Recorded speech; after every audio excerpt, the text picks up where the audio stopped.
Are you truly ready for love, or are you just tired of being single? Because let's be honest, there's a huge difference in between being ready for love and you just being tired of being single.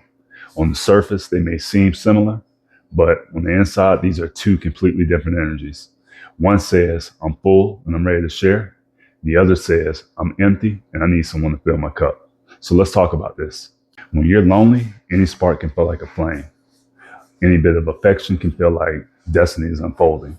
A breadcrumb can feel like a feast. And before you know it, you're falling in love.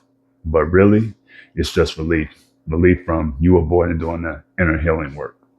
Are you really ready to love another soul with presence, patience, and purpose? Or are you just trying to escape the stillness of your own life? Because being ready means that you've done the uncomfortable work. You faced your triggers, you sat with your wounds, you stopped blaming your ex and started holding yourself accountable for your own patterns. That's readiness. It's not about being perfect, it's about being aware, accountable, and responsible for your own energy. And I get it.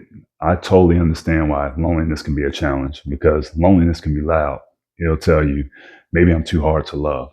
Loneliness will convince you to settle, to lower your standards, to silence your intuition, to overlook the red flags and look at them as growth opportunities. But love, real love, it requires standards and not desperation. Because when you're truly ready for love, you're not looking for someone that completes you. You're looking for someone to complement you, to meet you right where you already are. Sometimes you just have to take a step back and just ask yourself, would I still value this person or this relationship if it moves slow? Would I still value this person if they didn't remove me from my solitude? See, because when you're healed, silence doesn't threaten you. You're not dating anyone to save you. You're dating because you're clear, you're calm, and you're actually curious about the person. You're not people pleasing, you're not performing.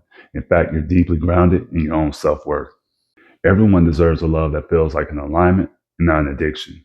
But to attract that, you have to become a version of yourself that isn't afraid of being alone, one who enjoys their own company, one that can recognize the difference between attention and intention. This is how you shift from longing to magnetism. This is how you shift from repeating cycles to entering divine unions.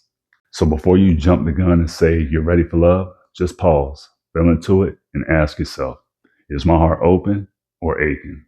Am I looking for partnership or for rescue? Because when you're no longer afraid to be alone, that's when love knows that you're truly ready. And trust me, the version of you that is whole, grounded, and clear, they'll attract exactly what they deserve. Don't get me wrong, you'll also attract some spiritual tests, but you'll also attract exactly what you deserve. If you found this video to be helpful, please like, share, and subscribe to keep up with more content on transformation, healing, and holistic wellness. And as always, own your energy, walk your path. And until next time, love and light, my friends.